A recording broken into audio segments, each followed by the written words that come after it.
Pick 3 people your organization can't afford to lose. The people everyone turns to when the work really matters. Not just because they know the business, but because they deliver consistently, quickly, and at levels others can't. Well, what breaks if they leave?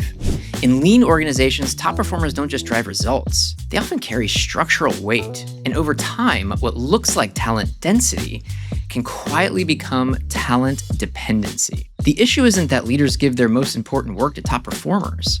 Of course they do. The risk is the operating model that forms around them.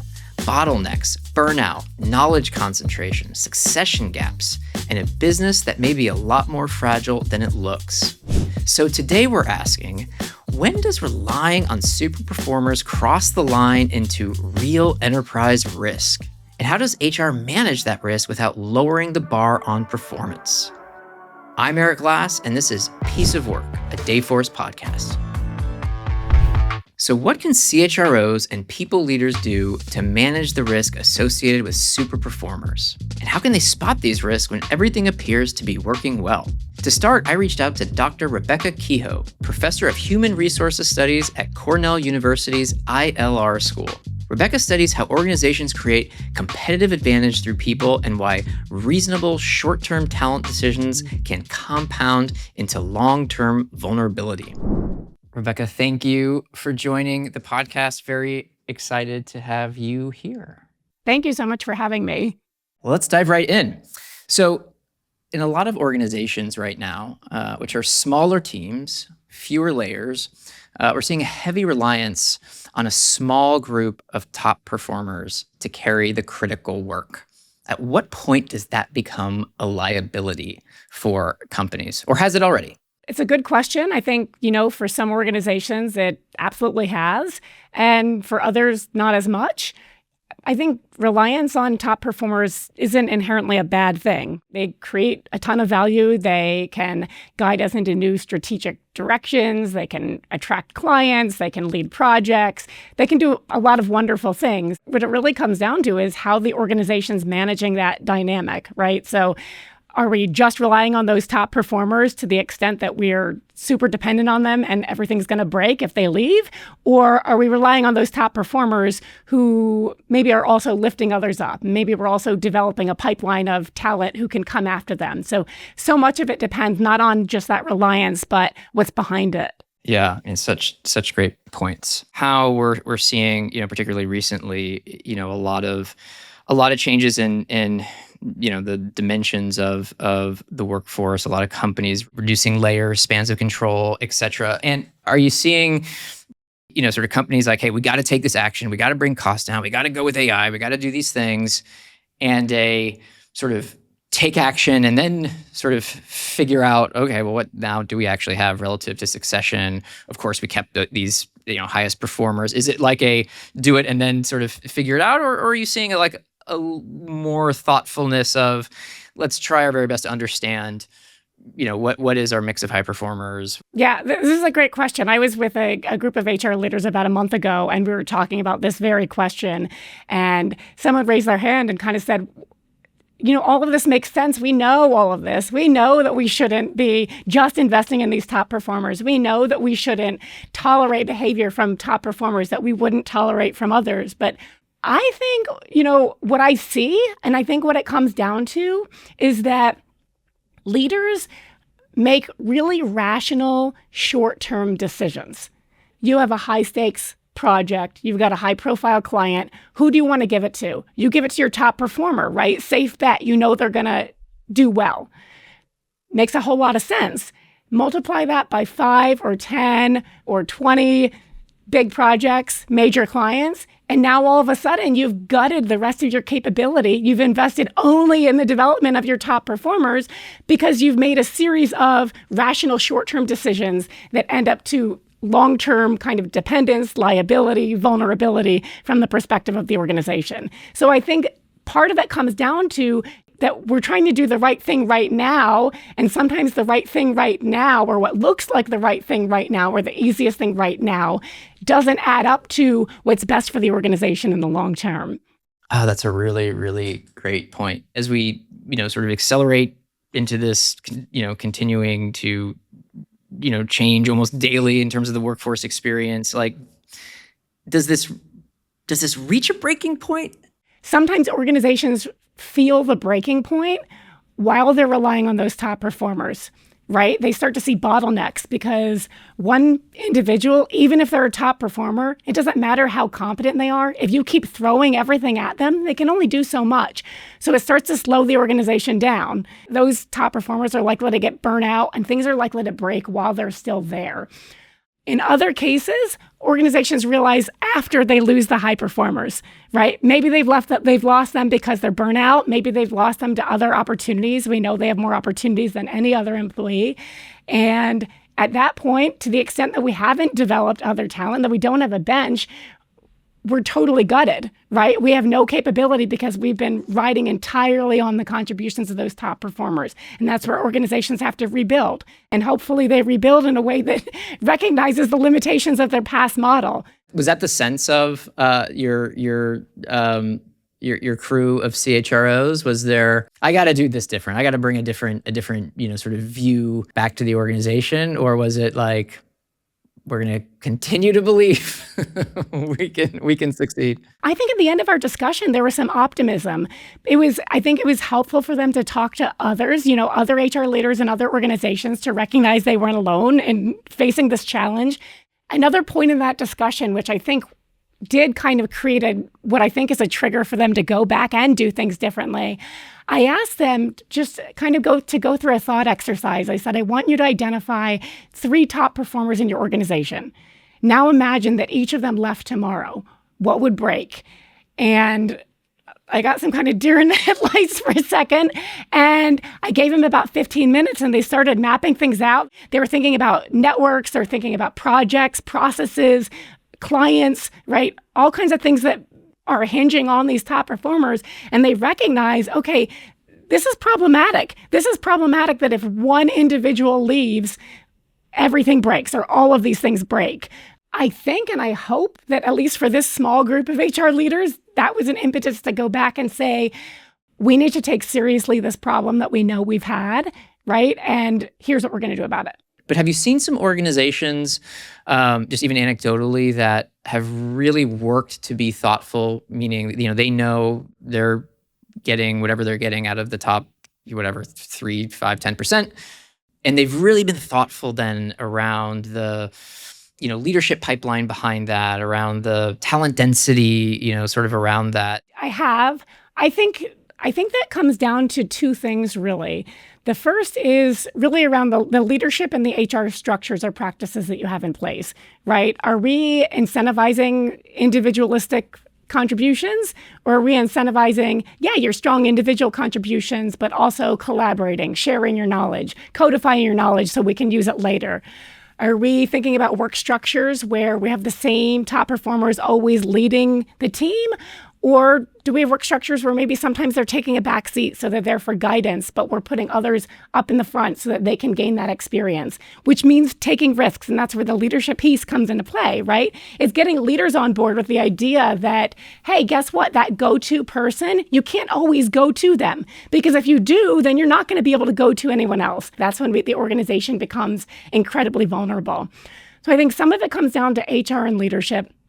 Some of it comes down to honest reflection, right? So we can have a succession plan in place on paper, but it's actually those organizations that can really honestly say, this succession plan is actually legitimate.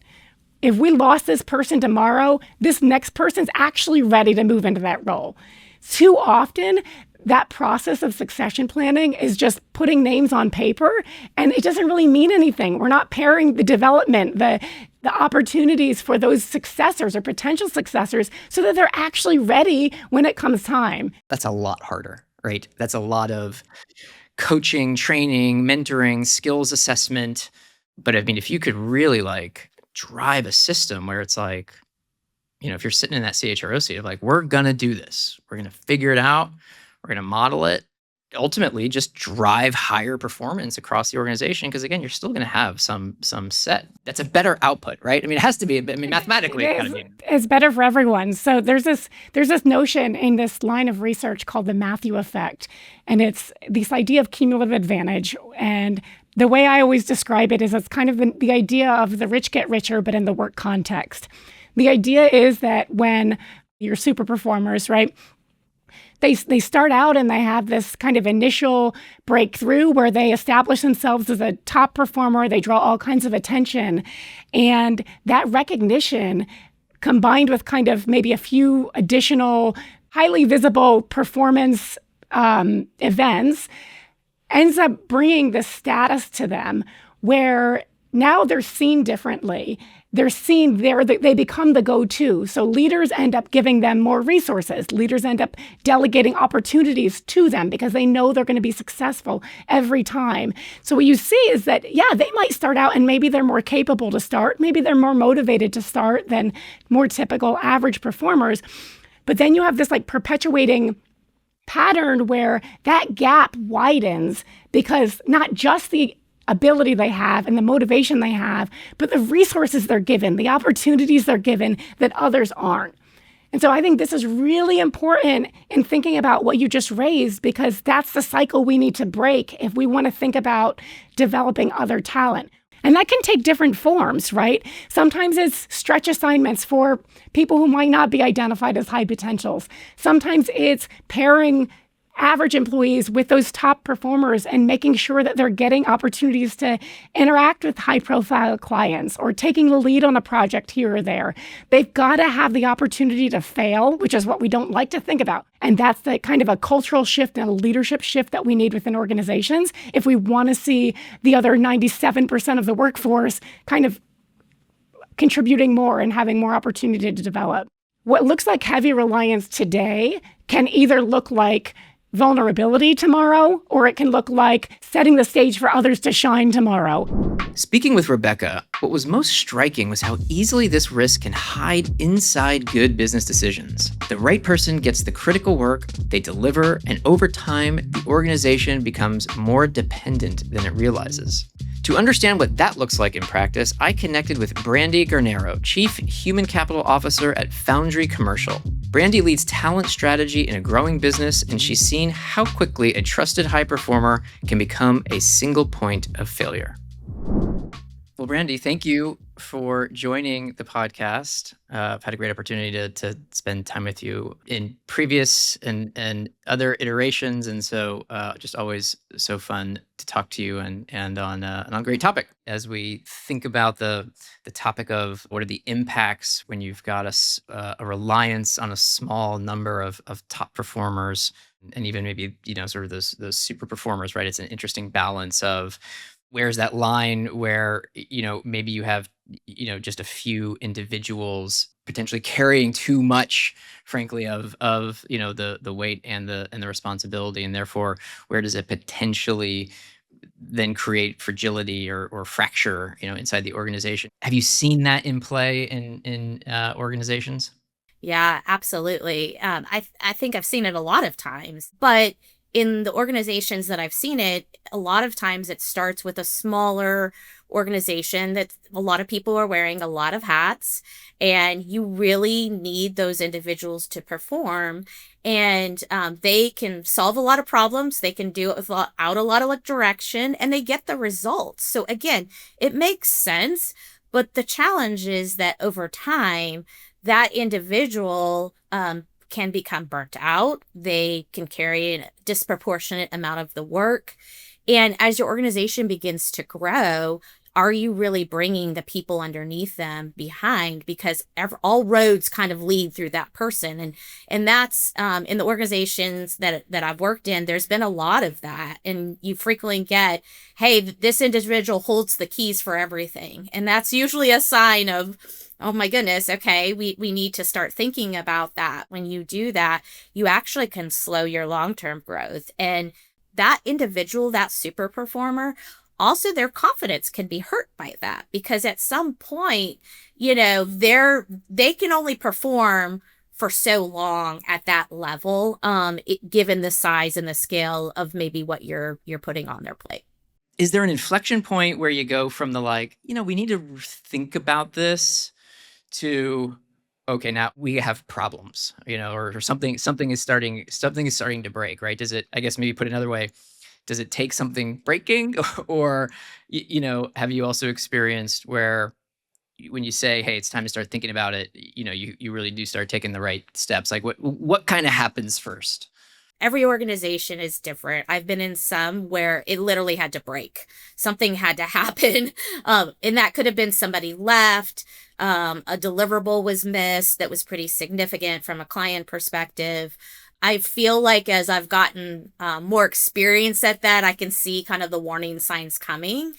And a lot of those warning signs are, bottleneck of decisions, employee disengagement. So, if this individual has teams that they're leading and trying to bring along with them, sometimes you can actually see disengagement because that person becomes a blocker. And individuals on their team can't see around that. They don't know that they're going to have a shot. Sometimes we just have leaders, particular executives, who are unwilling to move that person. I think we've all been in meetings. It's like, no, we can't move this person because they're too valuable to our client or they're too valuable technically to what they're doing.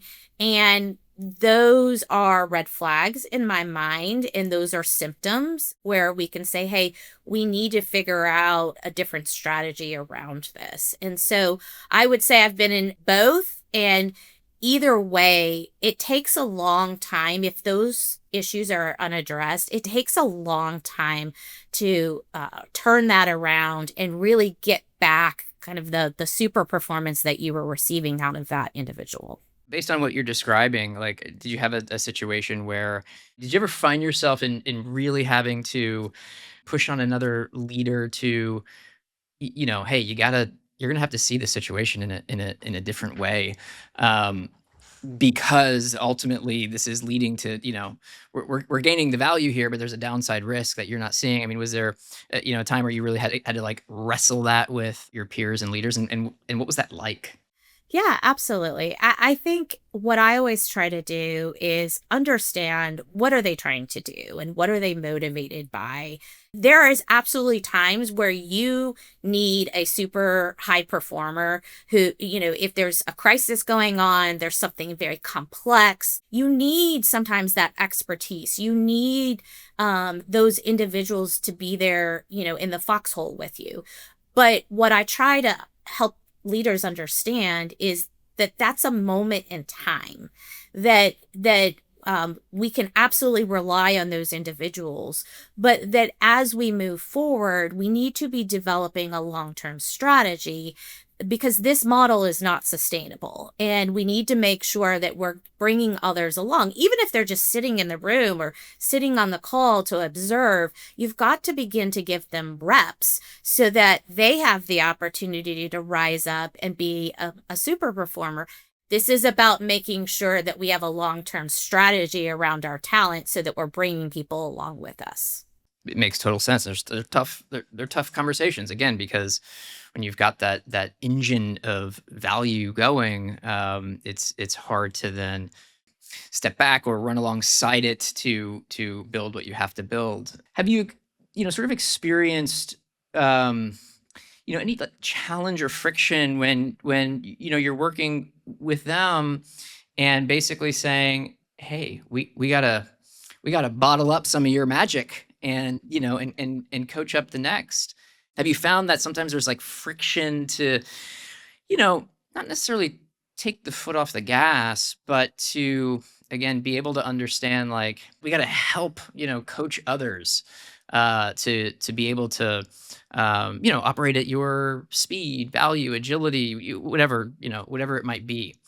Do you find you've found yourself in that? It takes a little bit to kind of unlock with the actual players to get them to then sort of bring more of that into the organization.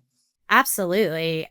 Every, super performer is not necessarily somebody who can be a coach. They're not necessarily always passionate about teaching others. And while we want them, I want that as the head of human capital, it can be challenging with those that are what I call individual contributors, and they perform really well. They have a usually high technical skill set, but they don't have a passion or desire or sometimes capability to teach teach others. And so we have to think about that. And when I coach people who are in that situation, I really look to understand, like, what is the block? Do they not have something to go to next? Because a lot of times what I find is you hold on really tight to what you have and what you know because you fear the unknown. And so helping put maybe some clarity and giving them some confidence around that unknown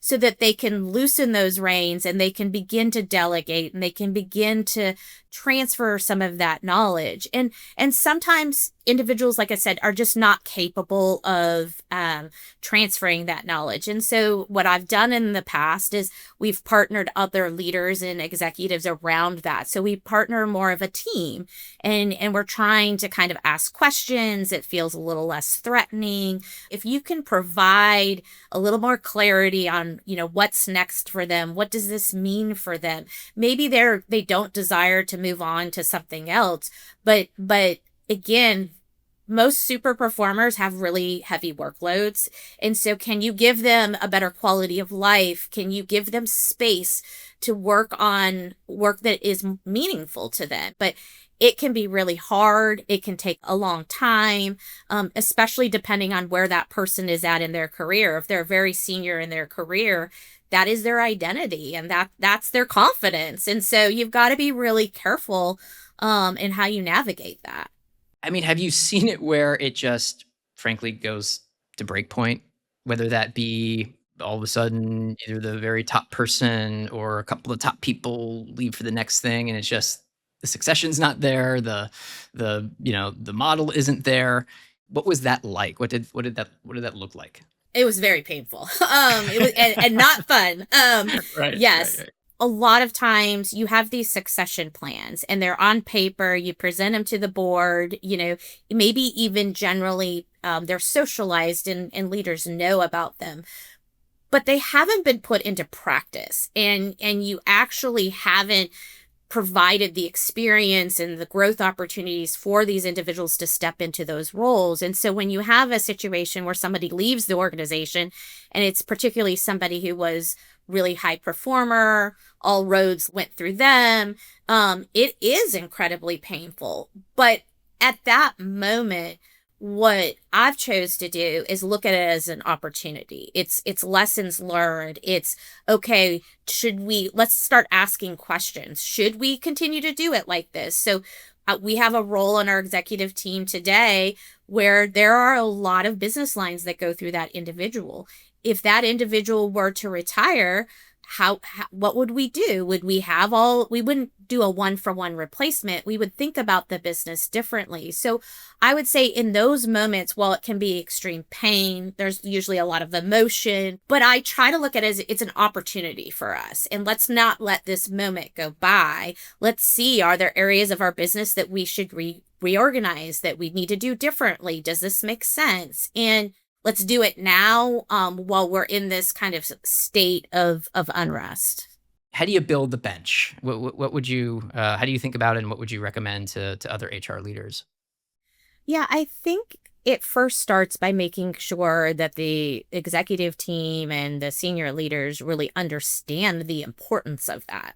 You need their buy-in. I am lucky. I have high influence in my company and across the leadership team. It took time, and a lot of that was understanding their business, understanding their challenges. What are the risks? And when you change your vernacular and you start talking about like, our talent could be an organizational risk to us. And the people are like, wait, what? What does that mean? And what it means is that if you're not planning for these things, making sure that those leaders really understand that development of our people is risk mitigation. And, everybody talks about cybersecurity and, we have audited financials and we have all of these kind of risk things that are around compliance, but they don't think about it in the terms of talent. And so trying to get them to understand